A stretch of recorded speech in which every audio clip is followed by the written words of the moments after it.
క్రీస్తునందున్న ప్రియులకు ప్రేమతో వందనాలు తెలియజేయుచున్నాను. జూలై నెల 12వ తేదీ 2026. ఈరోజు దేవుడు మనకు చేస్తున్న వాగ్దానం ఏమిటనగా, లూకాసు వార్త 1వ అధ్యాయం 50వ వచనం. ఆయనకు భయపడు వారి మీద ఆయన కనికరము తరతరములకుండును. ఆమెన్. నా ప్రియమైన సహోదరి సహోదరులారా, మనం ఆరాధిస్తున్న దేవుడు కనికర స్వరూపుడై ఉన్నాడు. ఆయన కనికరము మన జీవితాలకు ఎంతో అవసరం. ప్రియులారా, ఈ లోకంలో జీవిస్తున్న మనము అనేక శ్రమల గుండా, నిందల గుండా, అవమానముల గుండా, అనేక కష్టాల గుండా ప్రయాణం చేయవలసి వస్తుంది.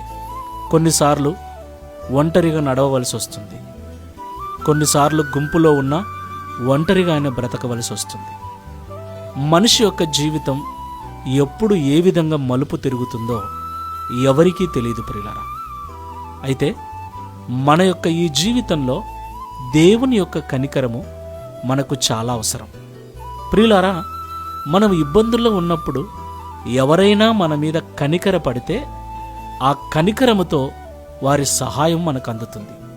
అవును ప్రియులారా, మన మీద కనికరము, జాలి లేకుండా ఎవరూ మనకు సహాయం చేయరు.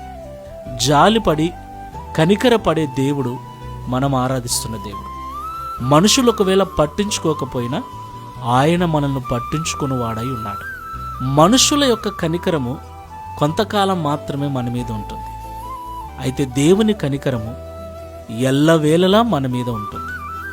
అలా దేవుని కనికరము మన మీద ఎల్లవేళలా ఉండాలి అంటే మనము నిత్యము దేవునికి భయపడు వారమై ఉండాలి. మాట్లాడుతున్నప్పుడు, చూస్తూ ఉన్నప్పుడు, ఆలోచిస్తూ ఉన్నప్పుడు, పనులు చేస్తూ ఉన్నప్పుడు దేవుని భయము కలిగి మనం నడుచుకున్నప్పుడు, దేవుడు వింటున్నాడని, చూస్తున్నాడని, గమనిస్తున్నాడన్న భయముతో మనం నడుచుకున్నప్పుడు దేవుడు మన మీద కనికరపడి మన ప్రతికూల పరిస్థితుల్లో ఆయన మనకు తోడుగా ఉండి నడిపిస్తాడు. ఒక్కసారి పరిశీలన చేసుకొని ప్రార్థన చేసుకుందాం. కనికరా స్వరూపుడవైన తండ్రి, పరిశుద్ధుడైన ప్రభువా, మీకు స్తోత్రములు చెల్లిస్తూ ఉన్నాం. ప్రియ తండ్రి, ఈ ఉదయకాల సమయంలో మాతో మీరు మాట్లాడిన ప్రతి మాటను బట్టి వందనాలు చెల్లిస్తున్నాం. ప్రభువా, ఎవరైతే ఈ లోకంలో నీకు భయపడుతూ జీవిస్తారో, భయభక్తులు కలిగి సేవిస్తారో, వారి మీద కనికరము చూపి వారి పరిస్థితులన్నింటినీ చక్కబరుస్తారని మాతో మీరు మాట్లాడినందుకు స్తోత్రాలు. నిజమే తండ్రి, ఈ లోకంలో నా అనుకున్నవారు, నా కుటుంబం అనుకున్నవారు, నా వాళ్ళు అనుకున్నవారు కనికరించకపోవటం ద్వారా ఎంతో వేదనను అనుభవిస్తున్నాం.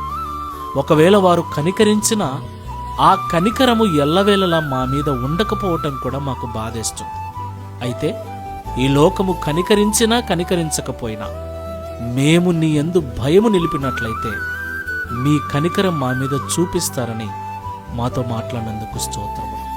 ఈ ప్రార్థనలో ఏకీభవిస్తున్న ప్రతి బిడ్డకు నీ యందు భయభక్తులు కలిగిన జీవితమును అనుగ్రహించి, నీ కనికరమును పరిపూర్ణముగా వారి మీద చూపించి, నీ నామమును మహిమపరచుకొనుమని, ఈ వాగ్దానమును మా జీవితంలో నెరవేర్చమని యేసు నామములో ప్రార్థిస్తున్నాము తండ్రి. Amen. Praise the Lord. God bless you all.